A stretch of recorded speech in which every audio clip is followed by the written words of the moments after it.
La première fois que vous lancerez l'outil, celui-ci demandera à définir la configuration. Donc le premier paramètre à définir, c'est la langue. Donc vous choisissez entre français et anglais. Bon, moi personnellement, je préfère mettre de l'anglais, c'est plus naturel pour moi. Ensuite, vous définissez le dossier où se trouve Pinup Hopper. Donc vous cliquez sur Browse ou Parcourir en français. Et là, donc moi dans mon cas de figure, mon Pinup Hopper se trouve, voilà, se trouve ici. Ensuite, vous définissez sur quel écran vous souhaitez voir apparaître l'outil, hein, puisque s'il apparaît sur le playfield, comprenez que ça risque d'être un peu compliqué. Donc là, vous pouvez définir sur quel écran. Donc là, dans mon cas de figure, c'est l'écran 2. Vous pouvez activer l'option du mode simulation. Donc, qu'est-ce que c'est le mode simulation? C'est juste en fait que l'outil ne va faire aucune modification sur votre PinCab. Il va juste indiquer ce qu'il souhaiterait faire. Donc, activez cette option si vous n'êtes pas sûr de ce que vous faites ou si vous n'avez pas trop confiance en l'outil. Voilà, ça permet de juste faire une simulation. Ensuite, vous sélectionnez les émulateurs que vous avez installés sur votre PinCab. Donc, par exemple, si vous avez installé Visual Pinball X, vous sélectionnez l'émulateur Visual Pinball X et vous définissez où se trouve Visual Pinball X. Donc, dans mon cas de figure, il se trouve ici. Voilà.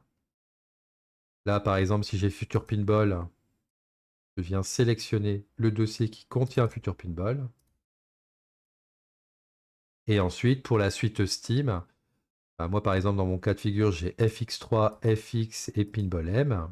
Et là, je dois définir où se trouve Steam. Ainsi, l'outil sera capable d'aller récupérer vos tables que vous pourrez exporter via l'outil. Donc ça, vous le verrez dans une future vidéo. Et enfin, vous avez à définir comment votre PinCab est configuré physiquement. Donc, est-ce que vous avez un back glass? Normalement, oui. Vous avez normalement un playfield. Vous avez normalement les wheel image et un DMD. Mais peut-être vous avez aussi un full DMD. Donc, dans mon cas de figure, je crois que c'est cette config-là. Et vous avez l'audio aussi. Et LED. Voilà. Donc en gros, vous mettez ce que vous avez dans Pinup Popper, hein, si vous utilisez Pinup Popper Media, c'est à peu près la config où vous avez l'habitude de mettre vos médias. Vous avez ici une option qui permet de définir sur quel écran certaines vidéos doivent apparaître. Il faut savoir que quand vous définissez les loadings, vous devez définir sur quel écran va apparaître le loading.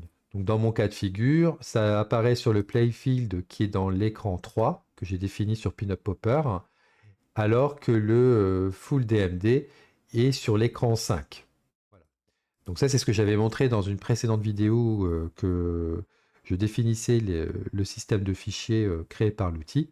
J'avais mis justement en exemple le loading qui se faisait sur l'écran 3 et l'écran 5 dans mon cas de figure. Donc voilà, donc une fois que vous avez défini toute la config, vous avez juste à cliquer sur Validate.